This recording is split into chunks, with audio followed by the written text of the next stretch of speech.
got an itch I can't scratch, I'm missing a piece that completes a whole part of me, an open wound scar to see. Everybody come here, gather round, welcome to the Freak Show, the best in town. Welcome to MTG3, and today we got a deck tech for you. Instead of our average 3 cards of the day, we're going to go through Rafiq of the Mini. But there's a caveat that fits into the MTG. It is that we have 3 possible commanders for you to play. The main one being Rafiq, and he's the one we're going to follow. But we also have Galia, and we also have Kestia as alternative commanders for the deck. They're actually in the 99 of the deck, but you can swap them out. But we're not going to worry about them. We are going to worry about Rafiq, and you'll see as we go through the deck tech. And we start this deck tech right now.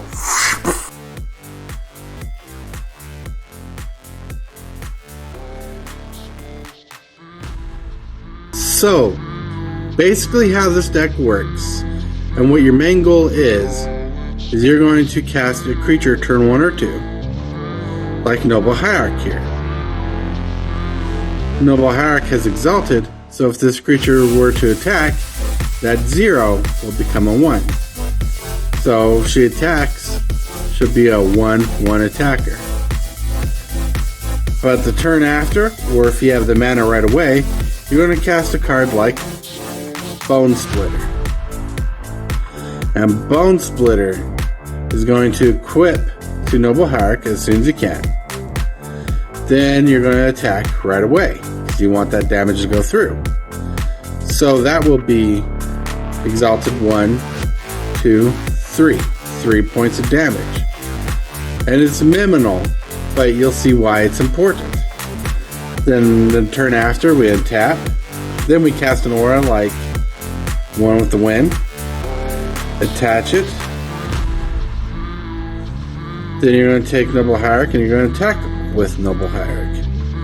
The Noble Hierarch will attack for 1, 2, 3, 4, 5 points of damage. Right? So that's 5. Plus the 3 before is 8. Then you're going to tap.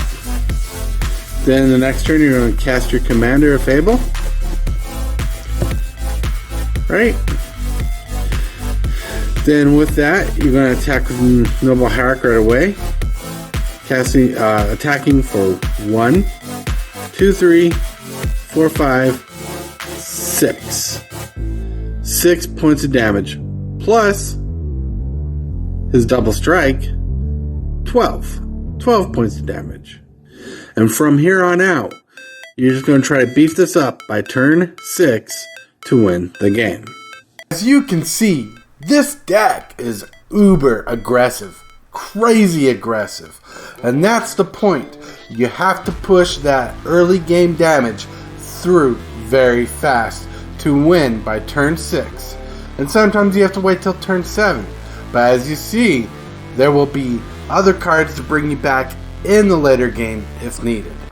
We have Rafiq of the Mini. He costs 1 generic, green, white, and blue. He is a 3/3 legendary creature, human knight. He has Exalted. Whenever a creature you control attacks alone, that creature gets +1/+1 until end of turn. And says, whenever a creature you control attacks alone, it gains double strike until end of turn. He is our main commander. But we have 2 other options of 4 commanders. We have Kestia, the Cultivator, and Galia, Kindler of Hope. Each of these 2 commanders bring something new to the table. They fit better than 99, but you can also run them as your commander over Rafiq. And if you choose one of these commanders, Rafiq, just go back into the 99. Going on the Exalted trail, we have Noble Hierarch, Knight of Glory, Aven Squire, Aethercast Knight, Quasali Pride Mage, Guild Spire Avenger, Sublime Archangel to give all creatures Exalted, and creatures with Exalted gain an additional Exalted ability. We have Sovereigns of Lost Allura to fetch out enchantments like Eldrazi Conscription, and Finest Hour to help combo off.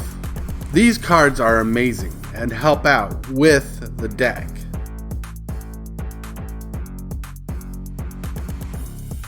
But we also have a little infect in the deck to help push the competitive CEDH format. We have Glistener Elf, Necropede, Ichor Clawmer, Blightsteel Agent, who is unblockable, and Corrupted Conscience as a piece of removal, or to give a creature you control infect for that game-ending strike. See, infect is good for the early game if you have it, but in the later game, it makes less work for you, making the win more possible at a quicker speed. We have some ways to make creatures unblockable and 2 creatures that are unblockable. We have Aqueous Form that gives us the ability to make a creature unblockable and gives us that scry effect when the creature attacks. We have Cold Ice Selkie, who has Island Walk and lets us draw equal to the amount of damage it deals. We have Invisible Stalker for that layer of hexproof and unblockability. We have Looter Ilkor that has Shadow, which is basically unblockable in this format, and he loots when we deal combat damage. The unblockability of these creatures are very vital in the beginning of the game. If you have them, you pretty much supplant your win condition right now. Later in the game, you get past bigger creatures that might dilute your plan, and here, this helps out in both the early and late game, and that is amazing. For some draw ability, we have Sithis Harvest Hand, Core Spirit Dancer, and Saram Senior Edificer as some Enchantress effects. We also have Vidalcan Heretic, who draws on combat damage, and Moon Circuit Hacker, who draws on combat damage. He loots. He really loots. One of the main things you want to do with this deck is you want to beef up your creatures quick, early game, and fast. So we have some quick enchantments and quick equipment to give our creatures +2/+0. That is very important for this deck. We start with Rancor to give a creature +2/+0. We have Bone Splitter, Darksteel Axe, and Eater of Virtue, which its abilities are not really important except that it gives a creature +2/+0. That is important for the early game beef that we want to give our creature. That +2/+0 effect on these cards are vital for that early game aggression and are not to be overlooked. These cards are amazing in this deck. Anywhere else they'd be black, but here they make a statement and they bring in the power. Then we have some Enchantment Matters cards that help beef up our creatures early game. We have Helm of the Gods, which is an equipment that gives a creature +1/+1 for each enchantment we control. Then we have Ethereal Armor, which gives a creature +1/+1 for each enchantment you control and first strike. We have All That Glitters that counts both enchantments and equipments. We have Ancestral Mask to give a creature +2/+2 for each other enchantment we control. And Mantle of the Ancients, which is a beast in this deck. Costing 5 mana, it gives a creature +1/+1 for each aura and equipment attached to it, giving the Voltron theme a very sturdy effect, because we're trying to win by turn 6 and sometimes by turn 10. See, Mantle of the Ancients is one of those really solid cards. When it enters the battlefield, you get to recur all your auras and equipment from the graveyard and attach them to the creature that Mantle of the Ancients is on, helping you get back in the game if you're slacking in the later game. And this is a powerful effect, and it is amazing. Some of our major auras, and you wouldn't think of this as major, but it is important for the early game. We have Spectral Flight, One with the Wind, which those two cards pretty much are the same card. We have Armadillo Cloak for a layer of lifelink, but to give a creature +2/+2 and trample, gives some pseudo evasion. And we have Eldrazi Conscription as a big game winning card. Then we have the filler cards. And these filler cards are good for the strategy to bring us back into the game and sometimes just give us that needed boost to win the game. We have Kodama of the West Tree, who has Reach, and he has modified creatures you control have Trample for some of that evasion you might need. And he has whenever a modified creature deals combat damage to a player, you may search your library for a basic land card and put that land card onto the battlefield tapped. We have Bruna, Light of Alabaster, to help bring us back in the long game if the game is going far, to reattach equipments from a graveyard, hand, or the battlefield onto one creature. We have Sigarda's Aid to help speed the process of equipments. We have Sterling Grove to give our enchantments Shroud, but mainly as a tutor. We have Skull Clamp for that little buff and draw effect. We have Basilisk Color to give a creature Death Touch and lifelink. We have Sword of the Animist to help ramp us up, but also give a small buff to our creature. Then we have Black Blade Reforged to help us give the power we need to win the late game. And the flavor card for the end game is Retether to regain all our auras from the graveyard and attach them to a creature if need be. We also run Cyano, Captain of the Pyles, and Shield by Faith for that infinite combo with tokens just for the fun of it, but it is also aggressive and a late game swing in because we kind of need that sometimes, and it works.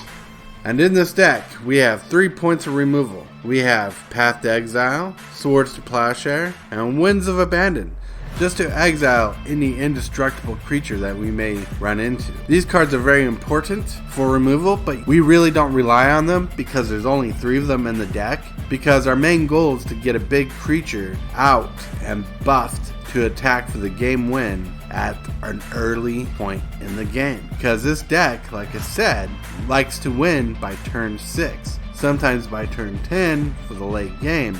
This is a 1v1 based deck. We also run Hall of Heliod's Generosity, and Django, Seat of the Empire, Boseja Who Endures, and Otawara, Soaring City as utility lands. And that brings us to the end of the deck tech. From now, I'm just going to let the lands of the deck pass by the screen to some music. And I thank you for watching, and I hope you liked this video. Please like, subscribe, leave a comment what you loved about the deck in the comments below. And I will get back to you, because that's the kind of person I am. I love my viewers. I love chatting with you in the comments. It's always amazing and fun. And until next time, my friends, play some Rafiq.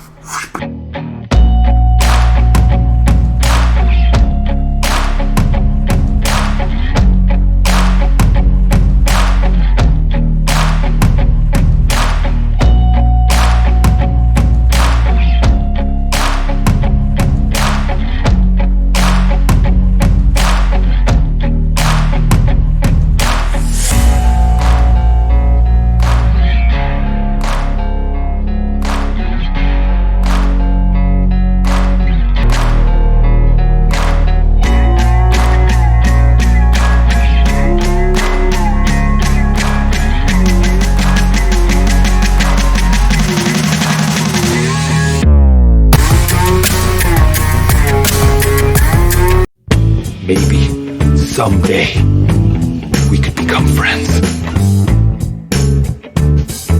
There's still one more thing I must do before I go. Yes, and yes. And thank you guys so much. We really appreciate, everything. God, I love being a turtle! I've got an itch I can't scratch, I'm missing a piece that completes a whole part of me, an open wound scar to see. Everybody come here, gather round, welcome to the freak show, the best in town. What the hell's wrong with me? I don't get along with anybody, honestly.